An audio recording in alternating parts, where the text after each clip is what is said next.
Bienvenidos, esto es Lee Scribe, episodio 11. Soy Vanessa B. Bastidas y hoy vamos a hablar de un tema que casi todo el mundo prefiere evitar. Un tema del que no se habla en las reuniones, del que se baja la voz cuando aparece, que se esquiva en las conversaciones porque incomoda. Hoy vamos a hablar de la muerte y de lo que viene con ella. El duelo, la pérdida y la pregunta de qué pasa con el amor cuando la persona que amamos ya no está. Sé que es un tema delicado y quiero decirte algo antes de empezar, con total honestidad. Si tú estás atravesando un duelo reciente, un dolor que todavía está fresco, este episodio puede tocarte hondo. Si en algún momento sientes que es demasiado, está bien pausar, está bien volver después. El cuidado de ti misma siempre viene primero, siempre. Pero también quiero decirte que el por qué decidí hablar de esto. Porque yo he visto cómo el silencio alrededor de la muerte nos deja más solos en el dolor. Porque cuando no se habla de algo que todos vamos a vivir, cada uno lo atraviesa creyendo que está roto, que lo está haciendo mal, que debería ya haberlo superado. Y porque tengo un cuento, uno de los que escribí con más amor, que dice sobre la muerte cosas que creo que vale la pena compartir hoy. El cuento se llama Lo que mi hermano me enseñó. Y de su mano vamos a entrar a este tema. Quiero empezar con una pregunta. ¿Qué pasa con el amor que le diste a alguien cuando esa persona ya no está? Piénsalo de verdad. Todo ese amor, las conversaciones, los gestos, los cuidados, los años, la forma en que esa persona te conocía y la forma en que tú la conocías. Todo eso que se construyó entre dos personas a lo largo del tiempo. Cuando la persona muere, ¿ese amor desaparece con ella? La respuesta que la cultura nos da, casi siempre, sin decirlo de manera abierta, es que sí, que la muerte no es el final, que lo que había se acabó, que ahora solo queda el recuerdo, que es una palabra que usamos para nombrar lo que ya no es, lo que pertenece al pasado, lo que se va desvaneciendo con el tiempo. Y desde esa idea, el duelo se vuelve insoportable, porque si la muerte es el final, ese final absoluto, entonces perder a alguien es perderlo todo, y el dolor no tiene a dónde ir. Pero hay otra forma de entender esto, una que no niega el dolor de la ausencia, porque ese dolor es real y merece respeto, pero que cambia profundamente la relación con lo que se fue. Y esa otra forma es la que quiero explorar hoy contigo. En el cuento Lo que mi hermano me enseñó, lo narra un niño que se llama Ian. Ian tiene 8 años. Y desde la primera línea, Ian habla de su hermano mayor con una admiración profunda. Dice que su hermano es tranquilo y amoroso, que es único e indescriptible, que su mamá siempre dice que tiene un corazón que vale oro. Dice que cuando sea grande quiere tener un corazón igual que el suyo. Ese hermano mayor lo acompaña a la escuela, le enseña sobre la vida, le habla del amor y de la paz. Le enseña que desde ya puede empezar a crear la realidad que desea. Es su mejor amigo, su maestro, es su guía. Y a medida que el cuento avanza, el lector empieza a entender algo que Ian narra con total naturalidad y sin dramatismo, porque para él es simplemente su realidad. Que ese hermano mayor que lo acompaña, que le escribe cartas, que le habla, ya no está vivo en el sentido en que normalmente entendemos estar vivo. Y sin embargo, está profundamente presente, más presente en cierto sentido que muchas personas vivas que rodean a Ian. Ese es el mensaje gobernante de este episodio. Y lo digo con todo el cuidado del mundo. El amor no muere cuando muere el cuerpo. El vínculo cambia de forma, pero el amor que fue real sigue siendo real. No te pido que creas esto como una doctrina. Te pido que lo consideres como una posibilidad, como una manera distinta de relacionarte con lo que tú perdiste. Hay algo que Ian dice en el cuento que me parece de una sabiduría enorme para un niño de 8 años. Y él dice: no estoy seguro de cuánto tiempo me quede vivo. No me preocupa la muerte en sí. Ian está enfermo. Tiene una enfermedad grave. Y a lo largo del cuento atraviesa el tratamiento. La pérdida del cabello, las náuseas, el cansancio, los días en que no tiene fuerzas para jugar. Lo vive todo con una mezcla de inocencia y de aceptación que es al mismo tiempo desgarradora y luminosa. Lo que más me conmueve de Ian es que no le teme a la muerte. Lo que sí le pesa es ver a su mamá triste. Lo que sí le cuesta es que ella no logre ver lo que él ve, lo que su hermano le enseñó, esa paz, esa luz. Y esto me hace pensar en algo sobre nosotros, los adultos. Le tenemos un miedo enorme a la muerte, tanto que organizamos buena parte de nuestra vida tratando de no pensar en ella. Pero hay una paradoja en eso. Muchas veces el miedo a la muerte nos impide vivir de verdad.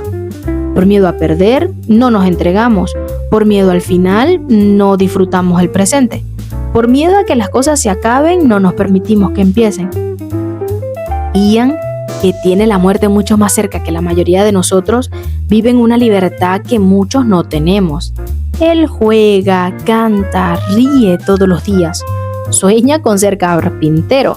Imagina la vida que quiere construir. No deja que la cercanía de la muerte le robe la vida que tiene. Esa es una de las cosas que su hermano le enseñó.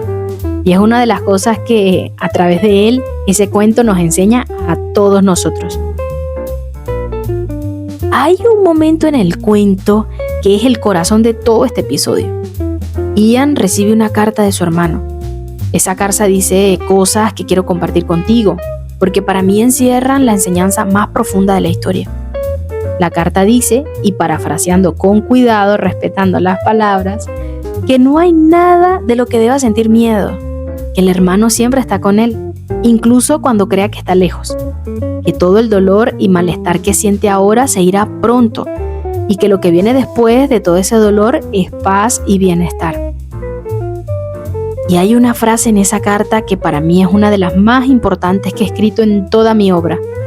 El hermano le dice a Ian que muchos creen lo que vive es injusto, pero eso es porque aún no comprenden que nada de eso es su culpa y tampoco culpa de nadie, ni de Ian ni de Dios. Ni de Ian ni de Dios. ¿Cuántos necesitamos escuchar eso cuando atravesamos una pérdida? Porque el duelo casi siempre viene acompañado de una búsqueda desesperada de culpables. ¿Qué hice mal? ¿Qué no hice? ¿Por qué Dios permitió esto? ¿Por qué esta persona? ¿Por qué ahora? ¿Por qué así? Y la respuesta que ofrece el cuento, a través de las palabras de ese hermano mayor, no es una explicación. Es algo mucho más profundo que una explicación. Es la liberación de la culpa. La idea de que no todo lo que duele tiene un culpable. Hay cosas que simplemente son parte del misterio de estar vivos y que buscar a quien culpar, incluyéndote a ti mismo, incluye a Dios. Solo añade más sufrimiento a un dolor que ya es suficiente. La carta termina con algo que cuando escribí lo lloré profundamente. El hermano le dice a Ian que le ha pedido verlo y que lo hará en el momento preciso y perfecto, que siempre está con él y que vendrá por él personalmente. Y firma: Jesús de Nazaret, tu hermano mayor. No quiero detenerme en la dimensión religiosa de esa revelación, porque como hemos hablado en otros episodios, cada quien tiene su propia relación con lo divino y este podcast respeta a todas. Lo que quiero rescatar es otra cosa. Lo que en el cuento, porque es que el amor más grande, sea como lo nombres, sea cual sea tu fe o tu ausencia de ella, nunca nos abandona. En los momentos más oscuros, más solitarios y más difíciles hay una presencia que acompaña, que no estamos tan solos como creemos, que el amor que recibimos y que dimos no se pierde en la nada. Eso es lo que le da a Ian la paz con la que enfrenta lo que enfrenta, y eso es lo que creo que puede darnos paz a nosotros también. Quiero hablar ahora directamente sobre el duelo, porque es lo que la mayoría de las personas que escuchan este episodio probablemente han vivido o están viviendo. Hay una idea muy instalada sobre el duelo que creo que hace mucho daño. La idea de que el duelo es algo que hay que superar, que hay un proceso con etapas, que esas etapas tienen un final, que cuando llegas al final lo superaste y vuelves a ser la de antes. Pero yo no creo que eso sea tan así. El duelo no es algo que se supera, es algo que se transforma. Y la persona que atraviese una pérdida profunda no vuelve a ser la de antes. Se convierte en alguien nuevo, alguien que integra esa ausencia como parte de quien es. El amor por la persona que se fue no desaparece, cambia de forma, deja de ser un amor que vive en presente con gestos, en conversaciones, y se convierte en un amor que se lleva adentro, que sigue formando parte de quien eres, que sigue de alguna manera conservando contigo, como el hermano de Ian conversa con él a través de las cartas. Y eso no es una negación de la pérdida. La ausencia física es real y duele mucho. Ian extraña poder ver a su hermano, pero junto a ese dolor existe otra cosa, la certeza de que el vínculo no se rompió del todo, de que el amor sigue ahí, pero en otra forma. Hay un personaje en mi novela de Si no fuera por ti que vive esto de una manera diferente a Ian, y quiero traerlo porque muestra la otra cara. Ernesto perdió a su hermano Marcos, y a diferencia de Ian, Ernesto no encontró la paz en esa pérdida durante mucho tiempo. Al contrario, la muerte de su hermano lo llevó al sufrimiento más oscuro de su vida, al insomnio, a la depresión, a pensamientos que no quiere seguir. Lo único que lo mantuvo lejos del borde fue la promesa que le había hecho a Marcos antes de que muriera. 2 personas, 2 duelos. Uno encuentra paz y el otro encuentra oscuridad. ¿Por qué la diferencia? No es porque uno amara más que el otro. Es porque uno fuera más fuerte que el otro. La diferencia está en la relación que cada uno construyó con la ausencia. Ian, gracias a lo que su hermano le enseñó, pudo sostener el amor más allá de la muerte, pudo mantener el vínculo vivo en su corazón. Ernesto durante mucho tiempo vivió la muerte de Marcos solamente como una pérdida, como una ausencia, como algo que le quitaron. Y la transformación de Ernesto a lo largo de la novela y todo su proceso de sanación tiene que ver en gran parte con aprender a relacionarse con la ausencia de su hermano de otra manera, con dejar de vivirla solo como una herida y empezar a vivirla también como presencia, como regalo de amor que sigue allí en otra forma. Eso es lo que transforma el duelo.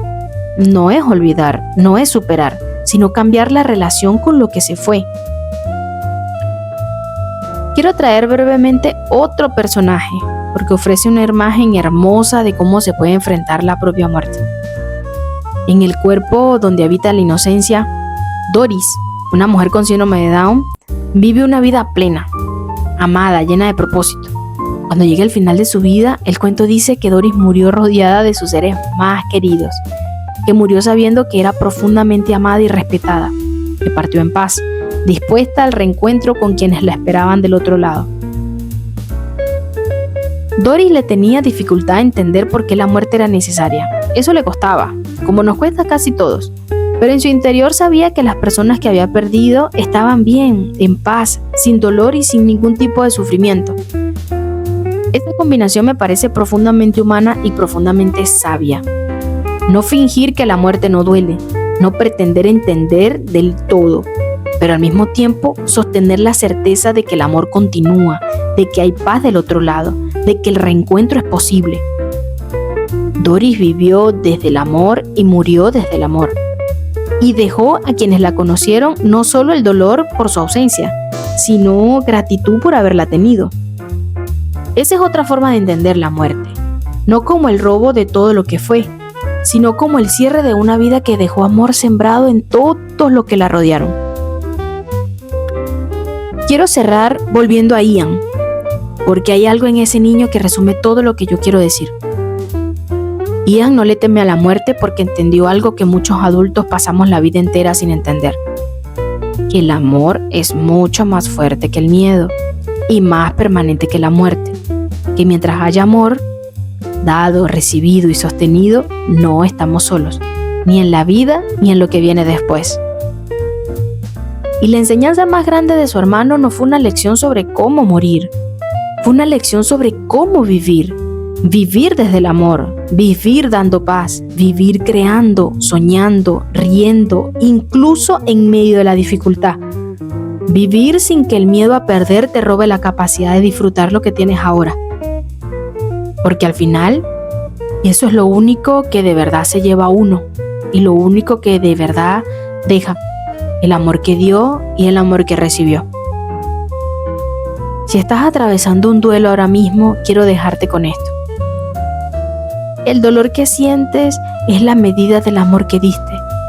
No es algo que tengas que apresurarte a superar. No es algo de lo que tengas que avergonzarte. Es amor, transformado en ausencia, buscando una nueva forma de existir dentro de ti. Date el tiempo, date la ternura, y cuando estés lista, cuando verdaderamente estés lista, permita que ese amor encuentre una nueva forma, no como un olvido, sino como una presencia transformada, como un vínculo que cambió pero no se rompió. La persona que amaste sigue siendo parte de quien eres, y eso ningún final puede quitártelo. Gracias por acompañarme en un tema tan delicado. Gracias por tu confianza para escuchar algo así. Y si conoces a alguien que está atravesando una pérdida, quizás este episodio pueda acompañarlo un poco. A veces saber que alguien más entiende lo que sentimos ya es un alivio. Cuídate mucho, de verdad. Esto fue Lee Scribe. Yo soy Vanessa B. Bastidas y recuerda, la vida que deseas ya existe. Solo tienes que aprender a crearla.